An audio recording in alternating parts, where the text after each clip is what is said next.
Fala pessoal, sejam bem-vindos a mais um CMO Playbook, hoje com a Patrícia Pessoa, que é diretora de marketing da Samsung na área de Consumer Electronics. Patrícia, seja super bem-vinda, é um baita prazer te receber aqui hoje. Obrigada, Rafa, pelo convite, é um prazer estar aqui com vocês. Boa tarde, pessoal. Boa. Paty, assim, para a gente começar com o pé direito, eu tenho certeza absoluta que, 30%, 40% das pessoas que estão ouvindo a gente, que são os nossos amigos, pares, executivos, sabem quem você é, até trocam com você no dia a dia de mercado, mas tem uma porção das pessoas que eventualmente não sabem um pouquinho da tua história, de onde você veio. Você tem uma história super interessante. Queria que você contasse assim, o teu gibi 001, a versão ali de 3, 4 minutos da tua narrativa até você chegar na cadeira de diretora da Samsung, só para a gente criar o pano de fundo da nossa história aqui, do nosso papo. Se você puder trazer isso, acho que seria super rico. Então, Rafa, nem é uma história assim tão legal, tão interessante. A minha primeira fase da minha carreira, eu trabalhei com tecnologia, já fui programadora há 1000 anos atrás, e, enfim, isso acaba voltando todos os dias. Eu acho interessante como a vida dá voltas. Quando eu fiz tecnologia e aquilo já não tinha nada a ver comigo, eu já na época falava, o que eu estou fazendo tecnologia? E eu fiz, e até hoje, eu uso muito tecnologia para o meu trabalho, e cada vez mais. No fim do dia, foi uma das coisas que fez mais sentido para mim. Então, eu tenho uma formação em comunicação social, a minha especialização é publicidade, e depois eu fiz um MBA em marketing e me especializei, fiz um mestrado em administração e estratégia, e, enfim. E ao longo da minha trajetória, eu fiz muitas especializações em digital, depois de que eu já estava trabalhando com digital. Então, eu comecei trabalhando com tecnologia, fiquei um bom tempo na minha carreira, quase 10 anos trabalhando com tecnologia. Depois disso, eu fui trabalhar com comunicação, e aí passei por CRM, a partir da minha formação, e já engatei uma carreira de digital há 12 anos atrás. Antes de ser sexy, né? Antes de todo mundo falar que era isso, e todo mundo não sabia se ia dar certo ou não.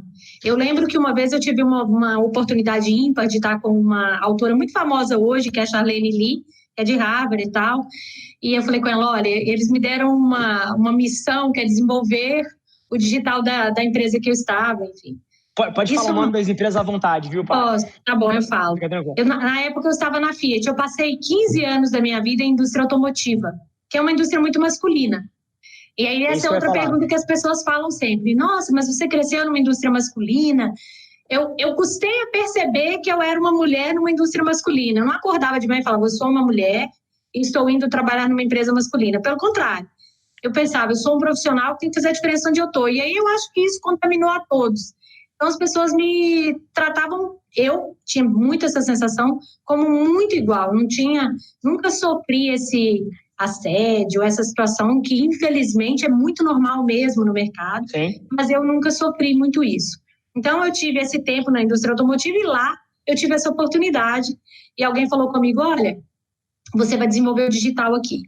E aí eu comecei a procurar, entender, ler sobre o assunto. Não tinha muita literatura disponível, nem nada muito fácil de achar, especialmente no Brasil.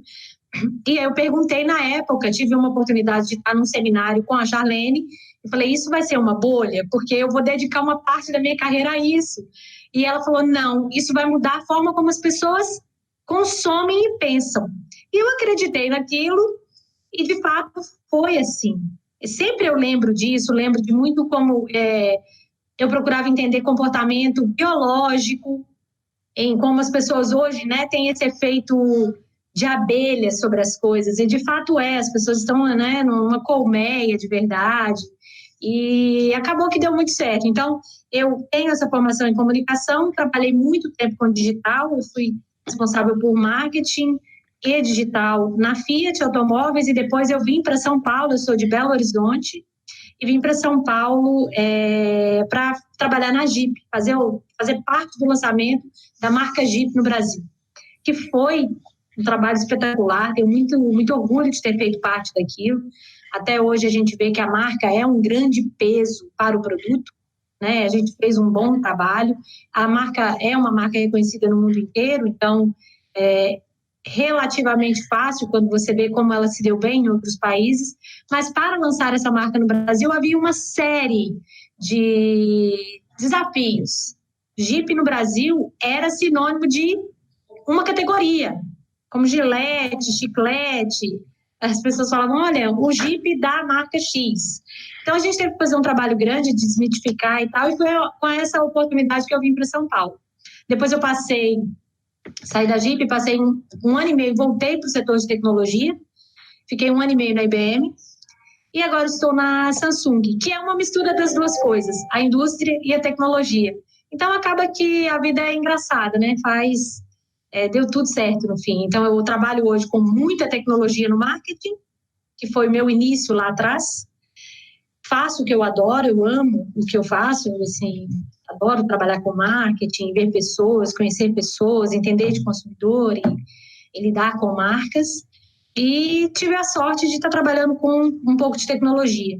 Lá atrás, isso foi um grande diferencial, porque era raríssimo um publicitário falar de número, olhar o resultado do ROI de qualquer coisa, e eu já olhava. Então, me colocou um pouquinho na frente na fila. Foi bom. Falei muito, né? Nada. E assim, Paty, ouvindo você falar é muito interessante, porque isso é uma coisa que se repete. Olhar juiz de segunda-feira, técnico de segunda-feira, que fala, não, todos esses movimentos aqui eram óbvios, etc.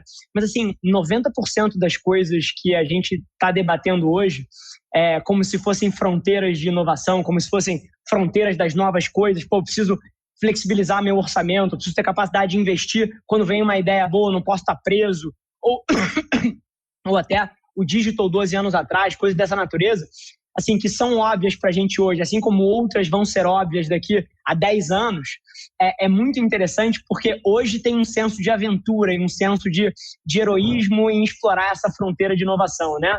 E em retrospectiva tudo parece muito óbvio, mas é interessante como já existiu muito não só dessa dúvida acerca do digital, como também até um preconceito, né? Eu lembro o preconceito que tinha de agências de digital e de cabeça de digital num mundo que pensava por outras óticas, e ouvindo você falando, acho que a gente costurou algumas dessas coisas. Agora uma pergunta interessante, Paty. A experiência que você teve na Fiat, por exemplo, e assim, dentro da agência eu tenho metade das minhas diretoras são mulheres. E para mim, eu não tenho a menor dúvida de que isso, até estou tentando aumentar esse número, mas eu não tenho dúvida que isso traz um caráter muito mais rico para todos os debates que a gente tem como empresa e etc. Mas eu sei também que, assim como na Fiat você não sofreu assédio, a sua capacidade foi o suficiente para te propelir para frente na carreira, você não encontrou barreiras erradas dentro da estrutura, mas eventualmente eu sei que tem mulheres que sofrem alguns desses dilemas. Sendo alguém que sentiu na pele isso crescendo, e talvez tenha tido a oportunidade de aconselhar outras mulheres, e que eu sei que tem várias mulheres e executivas ouvindo a gente aqui, qual seria um conselho seu para uma mulher na estrutura corporativa que você vê hoje em dia poder escolher um pouquinho melhor o lugar onde vai trabalhar, ou poder lidar com um ambiente que talvez seja um pouco machista por natureza? O que você falaria para uma executiva que está ouvindo a gente, que talvez tenham sido coisas que você usou na sua vida e que te fizeram chegar onde você chegou? Na época que eu comecei a trabalhar, como eu comecei a trabalhar com tecnologia, já era um mundo masculino. Depois eu fui para a indústria automotiva, que também é um mundo masculino. Tecnologia, de novo, masculino, enfim. Eu não tinha muito tempo de sentir isso, mas eu vi muitas colegas sofrerem muito. Eu vi a pessoa indo chorar no banheiro. Eu diria que a pessoa tem que ter muita coragem para dizer que está sofrendo aquilo, porque as mulheres choram escondidas no banheiro. Existe um conhecimento tácito, uma coisa que elas nunca falam, que é: eu não vou chorar na frente de ninguém, eu não vou passar esse recibo. E aí ela vai para o banheiro chorar, mas ela nunca fala daquilo que ela sofreu, nem com as outras, eventualmente fala, mas só com as grandes amigas. mas também não levar aquilo para cima. E tem vezes que eu percebi que as empresas não sabiam o que estava acontecendo. O que estava acontecendo com aquela pessoa. Então, assim, é muito importante ter a coragem de falar e ter certeza que isso não vai atrapalhar a ela. De um outro lado, a gente está vendo um crescimento do número de executivas e de líderes, né, mulheres. As mulheres estão... Esse esquema de, todo mundo falando de sororidade, né, todo mundo usando a palavra sororidade hoje, ela é muito importante no fim do dia. Tem um grupo de mulheres dentro da Samsung, é o Women's at Samsung, é um grupo super bacana, cheio de mulher líder dentro da Samsung.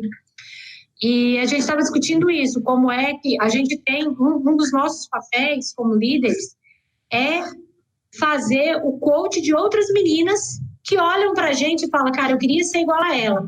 O que você fez? Exatamente essa pergunta que você me fez, que é, o que você fez para chegar aí? E que às vezes é tácito. A gente não para elaborar o que foi que aconteceu para eu chegar onde eu estou.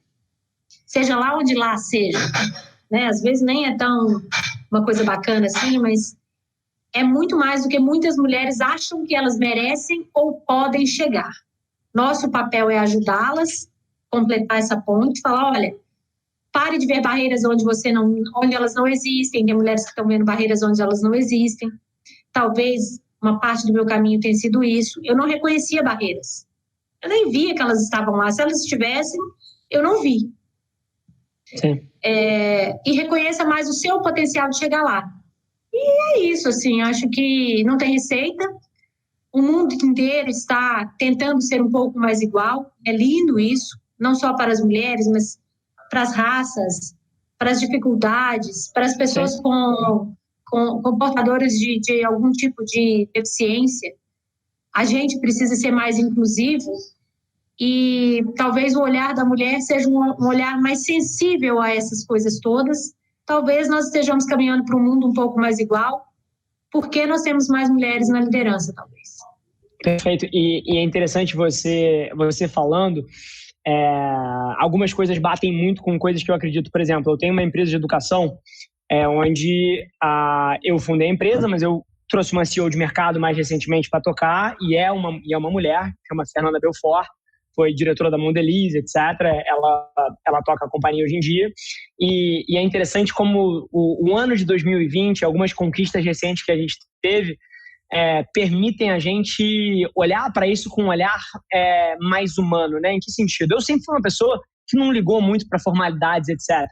Então, por exemplo, se as filhas da Fê entrassem no meio do nosso call, eu ia achar uma delícia.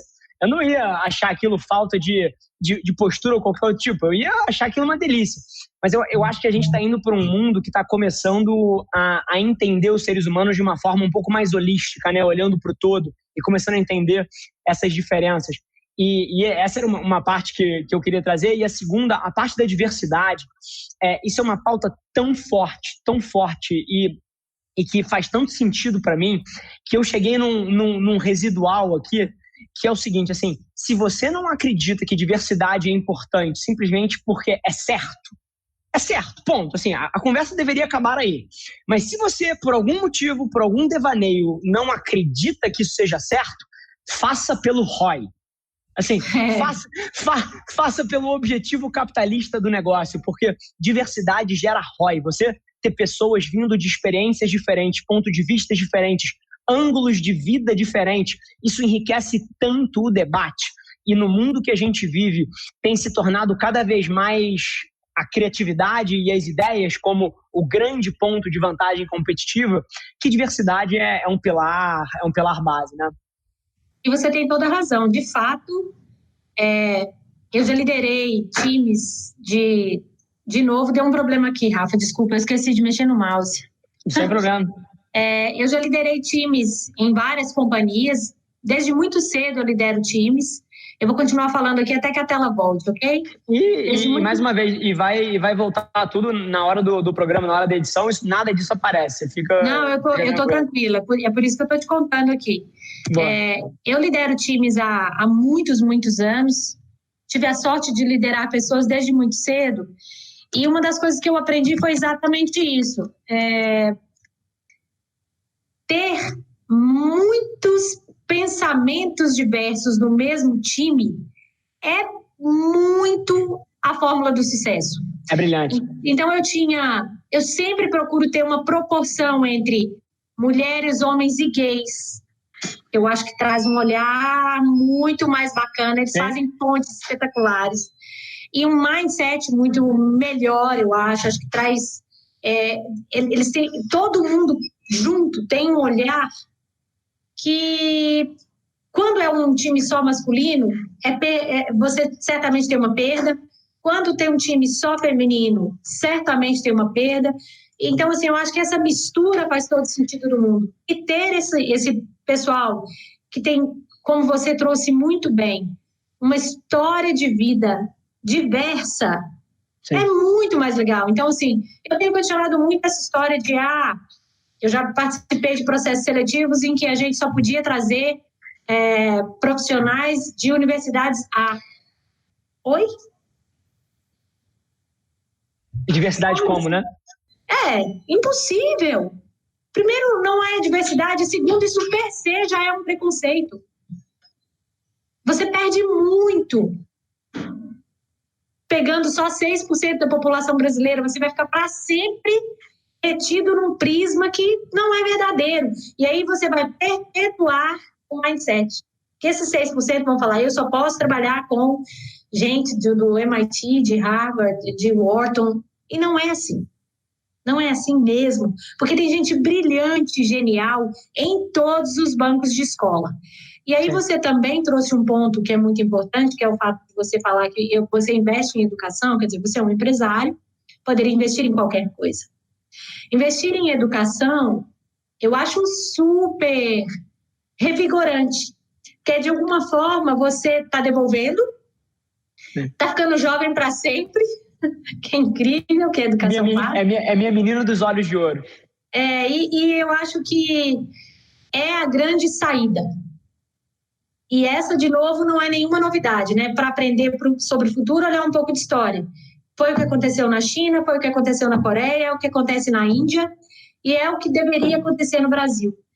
Deveria ser a nossa chave, de fato, porque as pessoas no Brasil são muito inteligentes. Eu tive a oportunidade de trabalhar com... É o povo mais criativo do planeta Terra. Sem dúvida, sem dúvida. Eu tive a oportunidade de trabalhar com gente, a sorte de trabalhar com gente do mundo inteiro já. E o jeito que o brasileiro vê um problema é muito diferente do jeito que um americano vê um problema. É natural que seja assim, mas eu acho que o brasileiro vê tudo como, peraí, essa história das pessoas falarem, olha, o brasileiro é o rei do jeitinho e isso tá errado, vamos transformar isso do lado bom. Eu acho que o brasileiro fala, cara, tem que ter um jeito.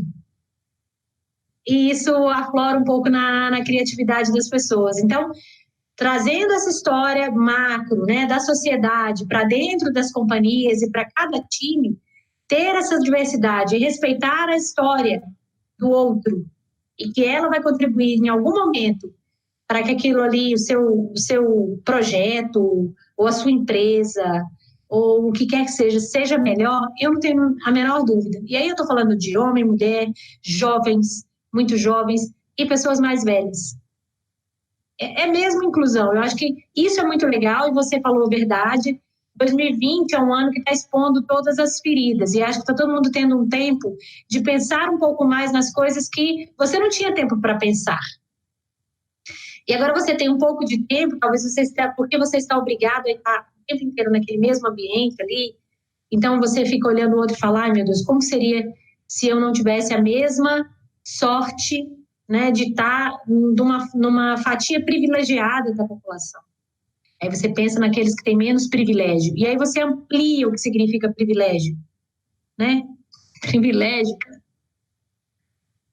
O seu CEP determina seu privilégio, sua cor determina seu privilégio, seu sexo determina seus privilégios.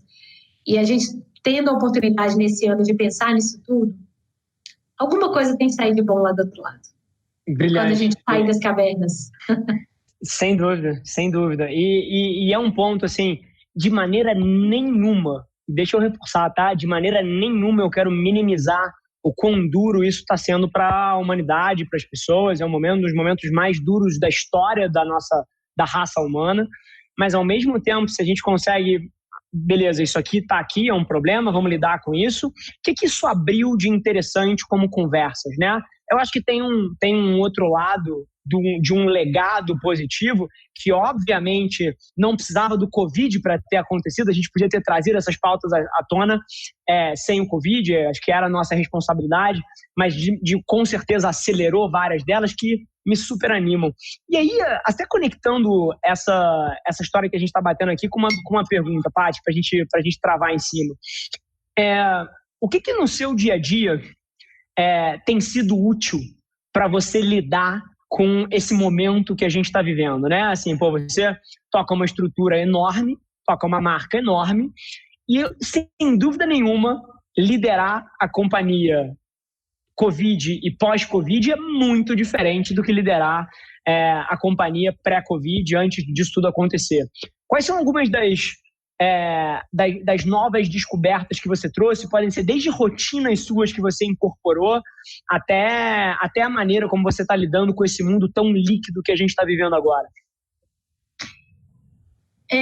Essa é uma resposta enorme, na verdade. Sim, eu acho que é um debate aqui, né? Não é uma resposta. Vamos lá. Eu acho que a gente tem alguns grandes pilares, assim. Primeiro, sobre a gestão das pessoas e na ótica de que as companhias temiam muito esse trabalho remoto. Todo mundo temia muito esse trabalho remoto, até o próprio profissional temia. Não gostava. Sim. Achava que, cara, não vai dar certo, eu não vou conseguir. E o que a gente viu foi uma produtividade muito maior. Com alguma flexibilidade, a oportunidade que você tem de estar mais perto das pessoas, enfim. O que quer que seja, isso mudou, todo mundo... Agora é uma pauta bem batida, todo mundo tem falado sobre isso, o quanto isso foi acelerado e vai mudar o jeito e as relações de trabalho. Mas eu acho que o Covid, né, um dos meus primeiros posts quando o Covid começou foi a quantidade que o Covid acelerou as empresas, que nem CDO, nem CTO, nem CEO nenhum nos últimos 12 anos conseguiu fazer. Então, a aceleração digital e a aceleração de gestão de pessoas, o trabalho remoto, o posicionamento das marcas, né? Porque como todo mundo teve que, de alguma forma, ver essas outras coisas que não estavam tão vistas, sendo tão olhadas, até, 2, 3 anos atrás, eu participei de um momento de uma marca, na época da Fiat, muito complexo, que foi o Vem Pra Rua, que era uma campanha de publicidade que virou crise. E naquela época já era muito difícil a gente se posicionar como marca. Eu sou contra, sou a favor, isso aqui sim, isso aqui não. E agora, vendo todas as marcas falando, escuta, faço parte de uma sociedade, sou feita de pessoas, que faz produto para pessoas, então é melhor eu me posicionar. Isso tudo é uma evolução muito gigante que a gente está vendo, que eu vejo claramente, assim, antes do Covid e depois do Covid. Enfim, usando um trocadilho com AC/DC aqui, que não quero falar nada de religião, mas é um pouco de antes do Covid e depois do Covid. De fato, para as companhias, é uma aceleração completa de todos os temores que nós, como executivos, tínhamos. Como eu vou liderar meu time de forma remota? Todo mundo trabalhando, talvez mais, né? Os resultados estão aí para mostrar, né? O Brasil teve um vale gigante em abril, para quase que todos os setores, eu diria. A indústria sofreu muito mais. O comércio nem se diz, né? A gente vai ter uma mortalidade gigante de pequenas empresas, mas nós já estamos vendo luz ali no fim do túnel. Então, a aceleração digital para todo mundo foi muito bacana. Eu acho que vai fazer diferença nos negócios. A próxima fronteira que eu estou curiosa e que eu vou começar a querer entender como que a gente vai executar alguma coisa nisso é como o varejo vai se portar nas lojas físicas a partir de agora. A gente tem muita gente no varejo, né? Eu tenho um time aí de quase 500 promotores de venda no varejo no Brasil inteiro. Sim. E esse foi um desafio gigante. Eu mando esse time para o front ou a gente poupa essas pessoas e dá a elas toda a segurança de saúde possível agora. Então, as marcas também, as empresas mais sérias, tiveram que escolher entre a venda e a saúde das pessoas. E aí você vê ali, claramente, quem foi que pôde, enfim, que fez uma escolha pela vida das pessoas, né? Sim. Então, acho que tem sido uma oportunidade muito grande de separar o joio do trigo, o joio do trigo, na verdade, nessa confusão que o mundo está vivendo.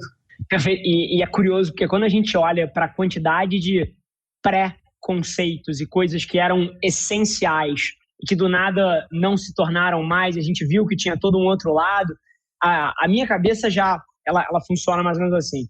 Ela já flipa imediatamente. O que mais? O que mais que atualmente eu acho que é fundamental, que eu acho que é a única forma de fazer e que talvez exista aí fora para ser quebrada uma barreira e revolucionar um segmento, um mercado, uma forma de fazer as coisas, né? Porque, assim, é curioso. O Covid, ele vem e ele racha isso porque ele obriga a gente a se comportar de uma forma que a gente não se comportaria por uma dedução lógica, né? Não era tão lógico a gente fazer as coisas como a gente está fazendo. E ele vem e mostra que tinham várias formas mais interessantes de fazer certas coisas. Porra, na minha indústria, assim, a quantidade de camadas de aprovação que sumiu, maneiras mais inteligentes de usar o orçamento, estruturas mais eficazes em termos de agilidade entre as partes. Assim, tudo que era fundamental, do nada, aquele filme que custava 5 milhões de reais para ser produzido, sendo produzido por uma produção via webcam. Assim, são algumas coisas que fazem a gente repensar, né? What else? O que mais dá para eu trazer de uma provocação que quebra um modelo inteiro e traz uma nova forma de fazer as coisas? E isso me anima muito. Sem dúvida, que todo mundo vai encontrar formas, mas é o simples de novo. Em tudo. É back to the basics. É legal. Sim. E usando a tecnologia para facilitar tudo. Então, isso também está sendo muito legal. Assim, a quantidade de pessoas que está tendo acesso à primeira compra online. Elas nunca iam fazer, provavelmente. Mas elas se viram obrigadas. Putz, isso não era tão ruim.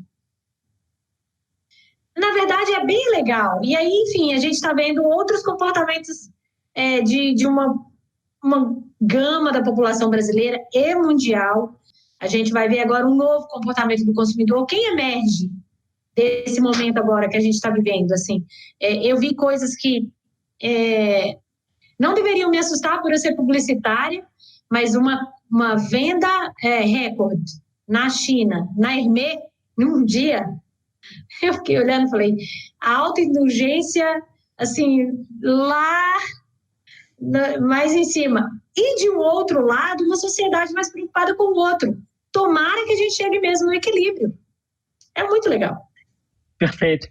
E é curioso, você trouxe o ângulo do varejo ali, e a Hermès na China, e etc. E é uma provocação interessante essa coisa de curto versus longo prazo, né? E é sempre um debate no mundo corporativo. Você traz o dólar adicional nesse mês ou você se preocupa com a cadeia de stakeholders e garante o futuro, garante o buy-in dessas pessoas na visão da companhia, né? E o que você falou de separar o joio do trigo é uma coisa que ficou muito clara. Quem era só discurso e só papo ficou evidente e não colocou as pessoas em primeiro lugar. E quem, de fato, teve uma abordagem de pensar a cadeia, de se preocupar, sei lá, com uma varejista de moda que se preocupou nas costureiras, na rede de costureiras não falir, porque, assim, no final do dia, a proteção do modelo de negócio, ela é da cadeia inteira. Claro. Se os seus stakeholders quebram numa dessa, você não tem mais um negócio com valor de franquia na mão ou com alguma vantagem específica, né? Então, é um ponto interessante que você trouxe e acho que tem vários casos aí que a gente vai olhar em retrospectiva em empresas que olharam pro longo prazo num momento desse e colheram os benefícios para frente, né? E as pessoas reconheceram muito rápido isso também. Quando o discurso era genuíno, quando por trás do que estava sendo falado estava sendo feito alguma coisa. A internet não perdoa. Exato. Então, eu acho que esse também é muito interessante de a gente estar, como eu disse no começo, né? A gente está sendo testemunha ocular da história aqui. Certamente nós estamos sendo testemunhas oculares de uma série de artigos acadêmicos que vão sair depois na escola de administração, né? E talvez a gente tenha, sei lá, em 2040, uma análise mais fria e mais bem feita disso que está acontecendo aqui agora, porque por agora a gente está construindo, fazendo parte da construção, do início da construção, talvez de uma nova forma de fazer negócio, de uma nova forma de lidar com as pessoas, de uma nova forma de ver o outro, de trabalhar, e a gente foi jogado nesse mundo, né? Eu achei... Eu estava comentando isso com o meu time outro dia. Eu voltei na companhia outro dia pela primeira vez em quase, sei lá, 100 dias. E aí eu fui lá fazer o teste do Covid. A companhia estava pagando o teste do Covid e tal, a gente foi lá, eu estava fazendo uma live. Primeiro a gente teve que fazer uma live para o lançamento, quer dizer, um executivo que até então não tinha que pensava em conteúdo de algum jeito, mas agora a gente teve que pensar em conteúdo, audiência, qual é o melhor meio, corta, não corta, traz diretor de televisão para poder fazer um evento. E aí aqui fez o primeiro evento de lançamento e outro dia eu voltei lá para a gente fazer um treinamento para o time de campo, que também foi um broadcast, a gente transmitiu online, enfim. Nesse dia eu estava lá e eu voltei na minha mesa, muito tempo depois. E eu sentei e falei, nossa, o dia que eu saí daqui eu pensei que ia durar 15 dias. Somos dois.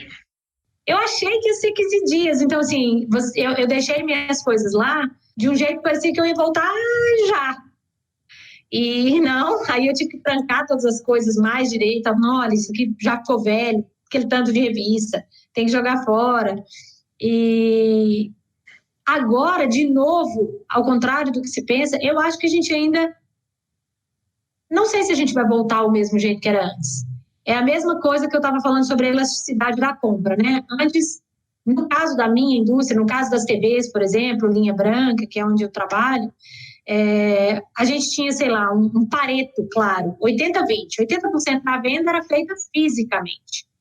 Porque as pessoas queriam ver o tamanho da TV, se ela cabia ou não cabia na casa, a máquina de lavar também, o refrigerador também. O brasileiro tem muito isso de ver para comprar.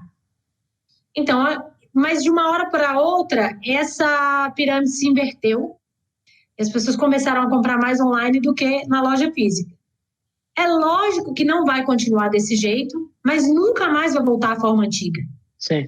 Nunca mais vai ser só 20%.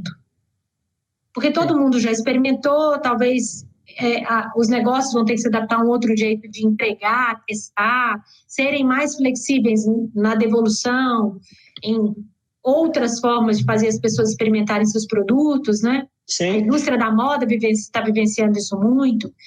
E a gente vai ter que aprender com outras... As indústrias vão ter que aprender com outras indústrias, com serviço, etc. Então, acho que nós não vamos voltar ao jeito que era antes. Foi muito interessante ver minha mesa de novo. Eu falei, eita, eu pensei que eram 15 dias. Genial. E isso que você está falando, Paty, é curioso porque a minha principal tese para o consumidor, seja para pensar estratégia digital no mobile, seja para entender o que o consumidor valoriza, eu acho que cada vez mais a gente vai ver uma palavrinha nas nossas pesquisas ou nos findings que a gente tem quando a gente estuda o consumidor moderno pós-Covid e para frente, que é tempo, velocidade. O motivo que as pessoas vão passar a comprar refrigeradores e fogões e televisões e armários e camas na internet é porque o ser humano moderno valoriza tempo acima de tudo.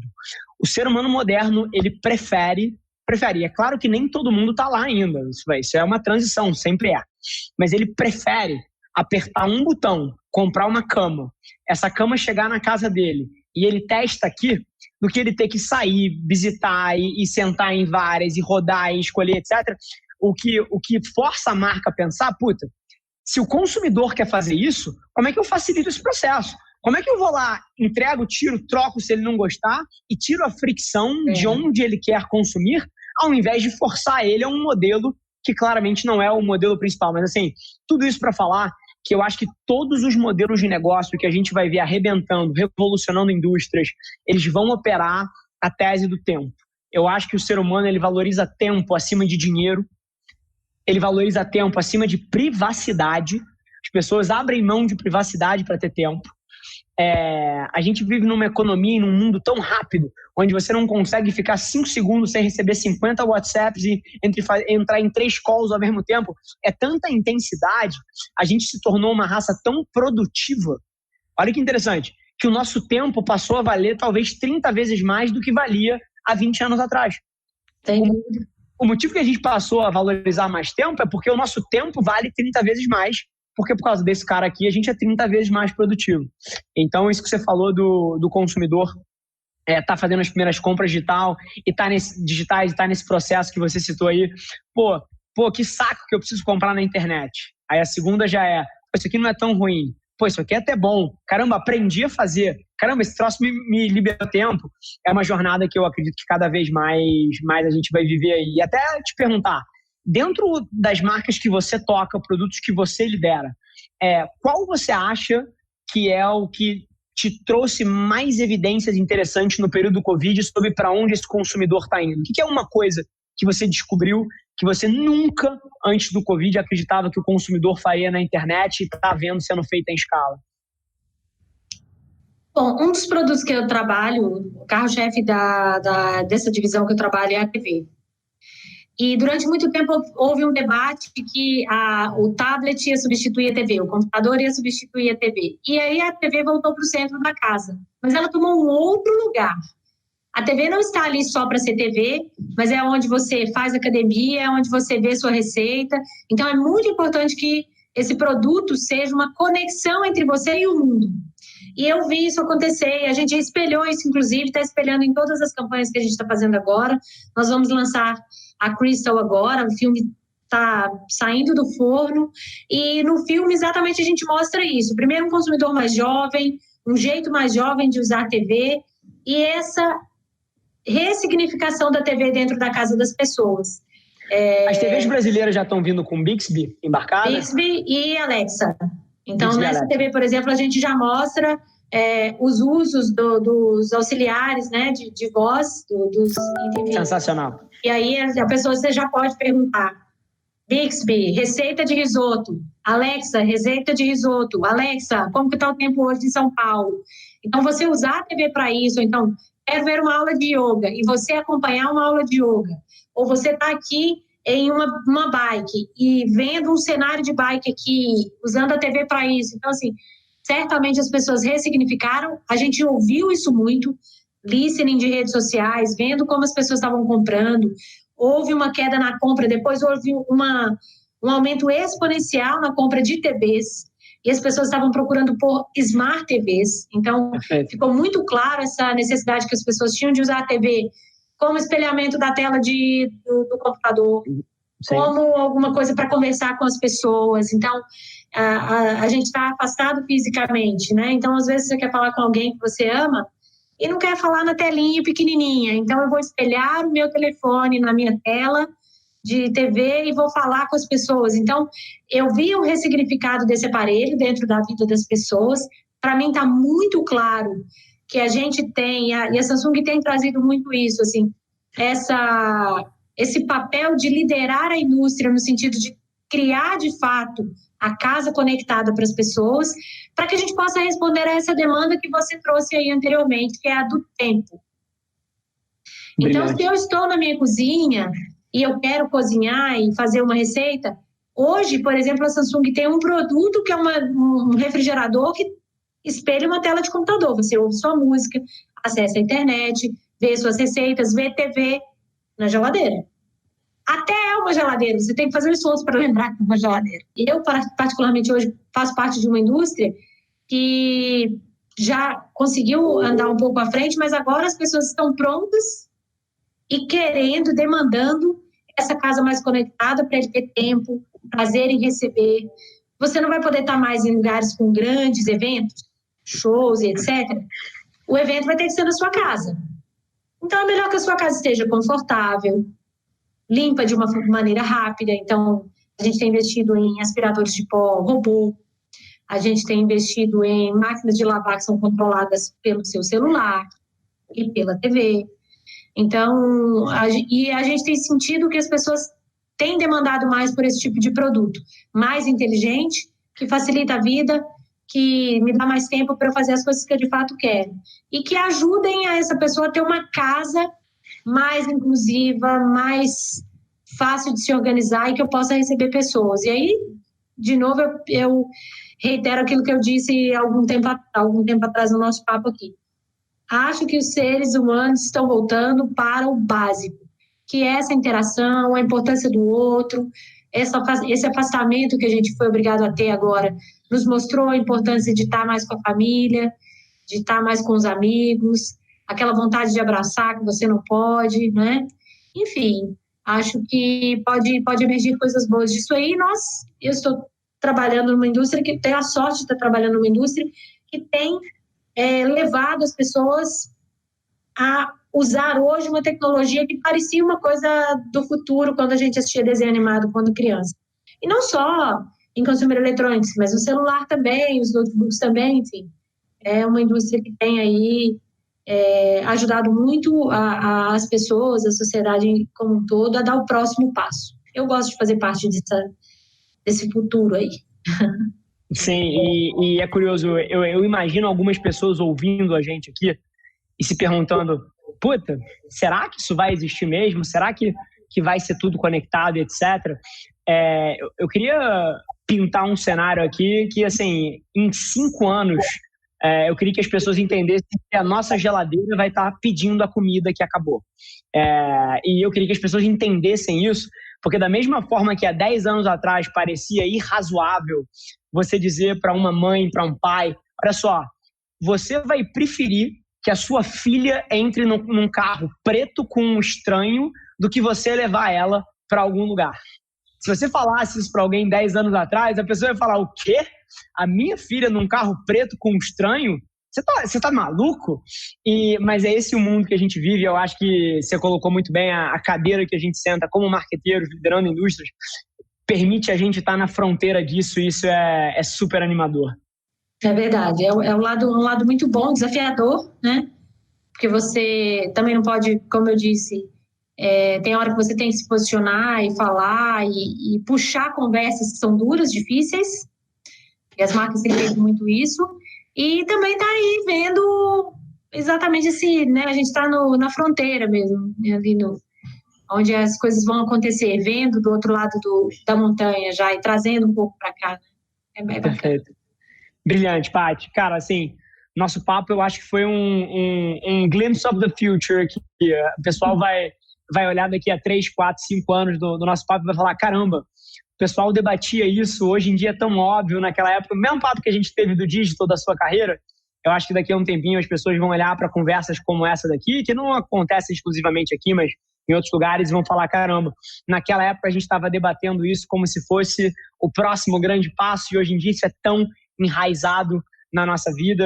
Eu acho que vai dar um baita orgulho de olhar para trás. Paty, queria te agradecer de coração. Inclusive, você falou aí no meio do nosso papo, porque eu acho que eu postei não sei aonde, então até já abri a pergunta aqui. Para quem quiser consumir um pouquinho mais do teu ponto de vista, onde o pessoal te encontra? Você é mais presente no LinkedIn, no Instagram, no Twitter?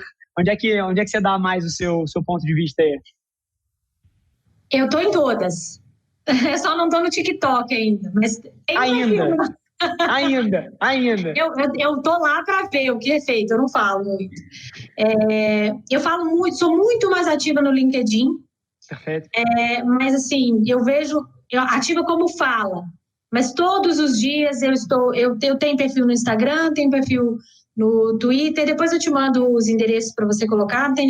Todo mundo que pede eu sigo, todo mundo que pede eu aceito. Tenho Problema zero em termos de diversidade de pessoas junto, e adoro, morro de rir. A internet, tem hora que eu falo, gente, isso é uma janela maravilhosa, eu dou cada risada, eu acho maravilhoso. Então, assim, eu estou bem ativa em todas, até porque não poderia deixar de ser, né? Você não pode... Fonte de informação, sim. Ser responsável por transformação digital e não estar ali na principal ponte da transformação digital, que são as pessoas, entendendo as pessoas e ouvindo o que elas estão dizendo, mas eu estou em todo lugar. Hoje um pouco menos ativa em algumas, mas em todas as redes eu estou conectada. Maravilha. Paty, acho que é isso. Super obrigado pelo tempo. Eu acho que foi um papo brilhante. A gente conseguiu cobrir na verdade, aqui, pensando agora em retrospectiva, um espectro grande, né? Então, começamos o papo falando, eventualmente, de como uma mulher com uma carreira executiva pode lidar com isso, algumas das coisas que foram aprendizados interessantes da tua trajetória. Falamos de digital, falamos de coisas específicas do varejo, consumer electronics, e falamos um pouquinho também de liderança e gestão nesses tempos. Acho que foi um papo amplo e queria te agradecer de coração pelo tempo aí. Eu te agradeço, Rafa. Muito obrigada mesmo. Foi uma delícia. E mais uma vez, pessoal, se vocês quiserem consumir um pouquinho mais do ponto de vista da Paty, é só procurar no LinkedIn, que é o lugar onde ela é mais ativa, mas ela já deixou a porta aberta nas outras também. Alguns dos convidados que vêm aqui se arrependem de ter deixado tão nítido assim e tão aberta essa porta, porque vai chegar a mensagem. Eu assim como você, eu também adoro, eu acho uma delícia. Mas é isso, Paty, super obrigado.